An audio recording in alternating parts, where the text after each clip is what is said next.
20 decembrie 2025, 16 septembrie 2026, Lilith va tranzita semnul Săgetătorului. Bine ați venit, dragilor! Așa cum am promis, vin cu material legat de această minunată energie numită rebeliune. Pentru cei interesați să vedem, sau pentru cei interesați în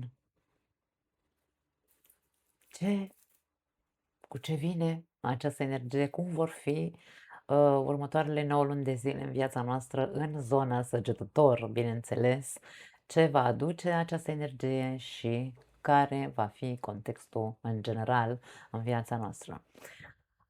Să nu uităm că Lilith vine din părăsește semnul Scorpionului, unde, bineînțeles, a încercat să scoată din noi tot ceea ce mențineam acolo în secret, tabuuri, tot ceea ce, nu știu, reprimam foarte adânc în interiorul nostru, să ne scoate la suprafață umbrele care au legătură cu energia scorpionică, da? Adică cu controlul, cu dominarea, cu acea posesivitate, gelozie și așa mai departe, da? Și acum se îndreaptă către Săgetător să ne facă să ne eliberăm de anumite lucruri.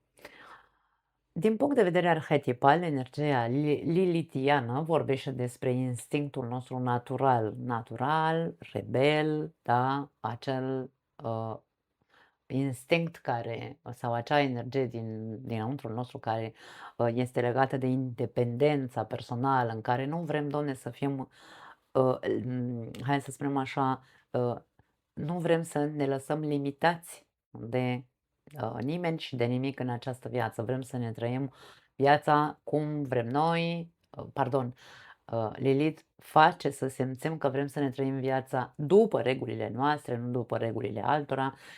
Din punct de vedere sexual, să facem ceea ce simțim să facem, are legătură cu sexualitatea Lilith, mai ales aceea neconvențională, da? Pentru că știm că Lilith a fost expulzată din Eden, să zicem așa, pentru că ea nu vroia să um, stea să facă ce voia Adam, da? Într-un fel sau altul. Am mai vorbit de foarte multe ori despre Lilith, așa că materiale aveți pe canal, dar ea reprezintă într-un fel sau altul puterea noastră personală profundă și hai să o numim feminină dacă vreți, da? Puterea feminină. Puterea energiei feminine, pardon. De câte ori Lilith tranzitează un semn zodiacal, va activa tematici relaționate cu acel semn zodiacal. Va scoate la suprafață adevărurile ascunse, întotdeauna în zona, legate de semnul zodiacal prin care trece. Vorbind despre Săgetător, Săgetătorul este semnul arhetipal, da? Energia Săgetătorului este de expansiune, de căutare de sens, de adevăr, de filozofia noastră de viață, de a explora, de a ne aventura, da? De a îndrăzni. Mm, Vorbește despre adevăr, despre etică și despre spiritualitate și despre justiție. Ok. Săgetătorul este un semn mutabil de foc, care este idealist, este așa cumva agitat sau neliniștit mai tot timpul și este un foarte mare iubitor de independență. Acum, ce putem să simțim într-un fel sau altul în acest timp, da? Cât timp tranzitează Lilith prin Săgetător? Putem să simțim într-un fel sau altul, răzvrătire sau rebeliune în ceea ce privește structurile limitative. Adică, nu știu, tot ce ține de dogme, de religie, de ideologii politice sau culturale, de tot ceea ce ține de um, uh, libertatea de expresie sau de gândire, da? Tot ceea ce simțim că ne limitează, noi vom riposta. Vom fi foarte focusați într-un fel sau altul pe a ne căuta propriul adevăr, să fie în concordanță cu ceea ce simțim, așa cum spuneam, să ne trăim viața în funcție de ceea ce simțim în acest moment, cum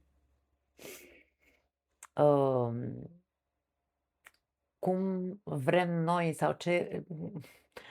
Adevărul întotdeauna se află în interiorul nostru. Noi știm ce ne dorim, noi știm cum vrem să ne trăim viața. Faptul că până acum poate ne-am lăsat constrânși, e bine, acum o să fie complicat să ne mai lăsăm constrânși. Pentru că Lilith ne va impulsa într-un fel sau altul să ne întrebăm dacă, nu știu, toate acele limite impuse, toate acele lucruri care, sau mă rog, dogme, da, care, sau credințe după care ne-am ghidat până acum, mai rezonează cu noi sau nu. Asta va fi cumva așa focusul, da? Tot ce este sau a fost politically corect până acum, de acum înainte nu prea o să mai ținem cont de aceste lucruri. Vom încerca să căutăm cât mai mult autonomia și independența fiecare dintre noi, da? Libertatea personală va fi pusă pe primul loc, într-un fel sau altul. Așadar, putem să provocăm conflicte, ceilalți să fie, nu știu, să îi deranjăm pe ceilalți, să fie deranjați pentru că ne schimbăm chipul într-un fel sau altul în această perioadă. Putem fi atrași de exotic sau de lucruri exotice sau de locuri exotice, țări mă refer, pentru că săgetătorul vorbește despre călătorii lungi, da, despre alte culturi. Putem fi atrași de de lucruri interzise, de anumite, nu știu, ni se trezesc interese față de alte culturi, față de alte filozofii de viață, față de alte practici spirituale sau, nu știu, neconvenționale. Putem să fim atrași și din punct de vedere sexual, către lucruri pe care până acum nu, până acum aveam o frână cumva, da? Era cumva tabu. Ei bine, acum nu va mai fi tabu. Vom fi destul de curioși în a explora mult mai multe lucruri diferite, să spunem. Acest tranzit poate aduce și conflicte cu autoritățile sau cu uh, figuri religioase, poate să fie, da? Pot fi tensiuni în ceea ce privește anumite norme, legi sau credințe, nu știu, religia poate juca un rol foarte important. E ca și cum putem intra în conflicte cu anumiți maestri, cu anumiți preoți, de ce nu, sau figuri de genul ăsta. Așa, ce mai avem pe aici?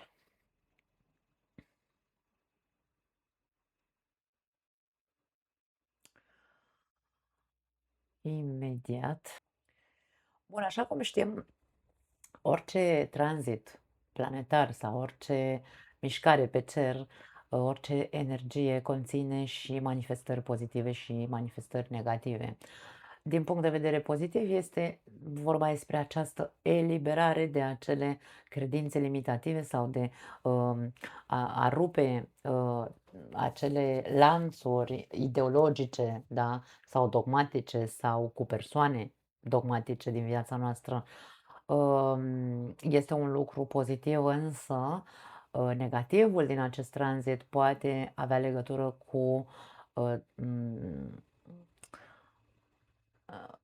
eu îi spun căpoșenie. Știu că nu există cuvântul ăsta și eu îmi inventez cuvinte de foarte multe ori, însă putem să spunem că greșelile cele mai comune pe care le putem vedea la noi, da? Pentru că trebuie să ne uităm la noi, nu la ceilalți, um, sunt că am putea să ne dorim să avem dreptate întotdeauna și trebuie să înțelegem că adevărul este subiectiv, pentru că săgetătorul se ocupă cu această parte de adevăr, da? El ține foarte mult la adevăr și putem să fim uh,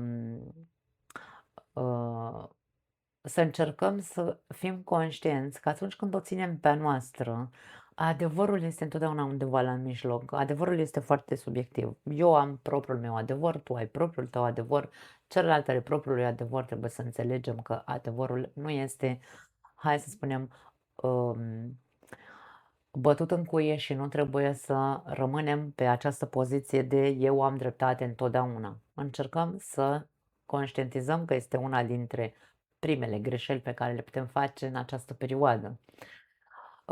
O a doua greșeală, da, pe care o putem face în această perioadă este să încercăm să îi convertim pe ceilalți, nu știu dacă este corect spus, să atragem, da, să ne facem noi așa un grup de iluminați care să încercăm să le băgăm, nu știu, să ne dogmatizăm într-un fel sau altul. Trebuie să avem grijă în cazul în care apare această atracție către așa ceva, e destul de periculos, aș spune, aveți grijă.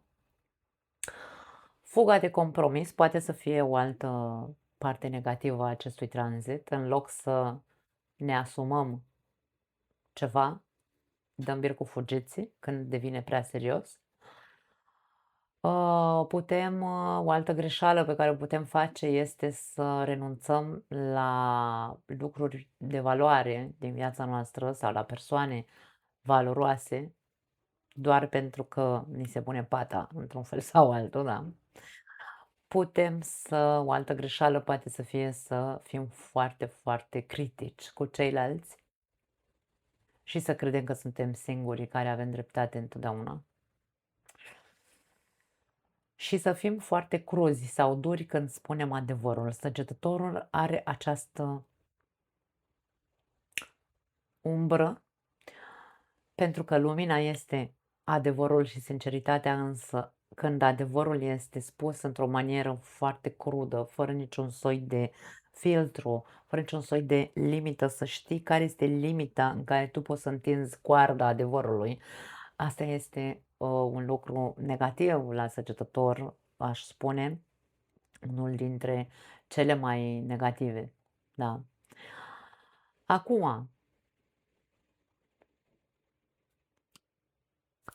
aș spune că cel mai bine ar fi să conștientizăm cu toții că Lilith fiind o energie de rebeliune și de neconstrângere, ea nu-și dorește să nu și-a dorit niciodată să fie domesticată, da, sau, nu știu, ținută cumva așa sub niște legi și norme.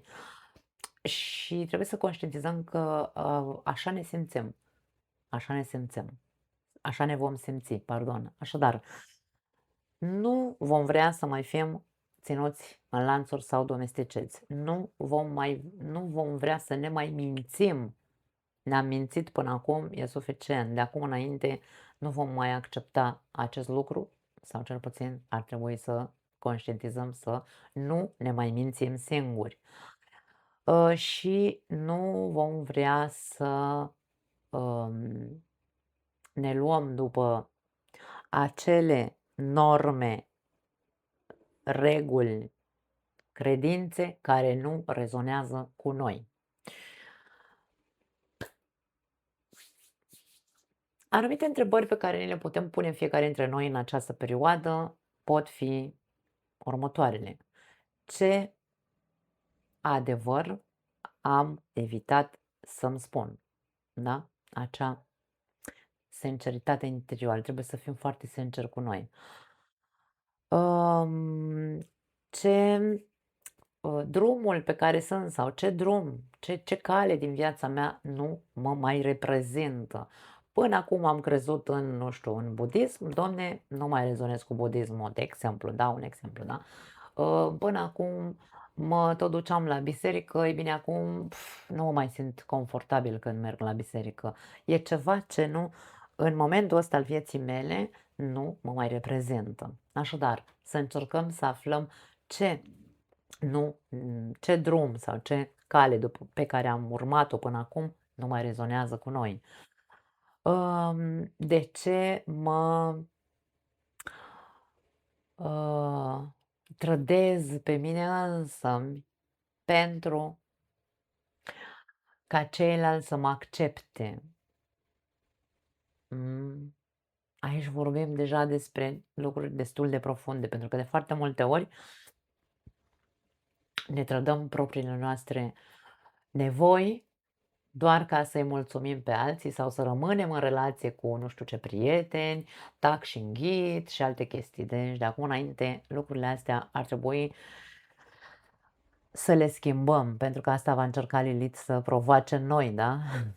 Să ne tensioneze într-atât încât să vedem că, băi, nu mai merge așa treaba. Și ce credințe limitative avem nevoie să hai să zicem așa, de ce credințe limitative avem nevoie să scăpăm, ca să putem să evoluăm. Pentru că întotdeauna când vorbim despre tranzite planetare, vorbim despre tranzite care au legătură cu evoluția noastră, da? Cu creșterea noastră. Bun. Cam atât, nu am ce să spun mai mult ca introducere, pentru că, bineînțeles, despre Lilith am mai tot vorbit, știm care este energia ei, însă acum combinată cu energia săgetătorului, cam asta este, hai să spunem, într-un fel sau altul, atmosfera, sau asta va fi atmosfera. Voi opri acest material aici, ca introducere, și voi vorbi despre fiecare semn zodiacal în parte, să vedem în ce caz se întâmplă această tranziție, acest tranzit al lui Lilith și pe scurt vom spune cam ce ar putea să se întâmple pentru fiecare dintre voi, mă rog, ce ar putea să se întâmple, ce ați putea simți și în ce zonă a vieții voastre ați putea simți anumite conflicte sau tensiuni.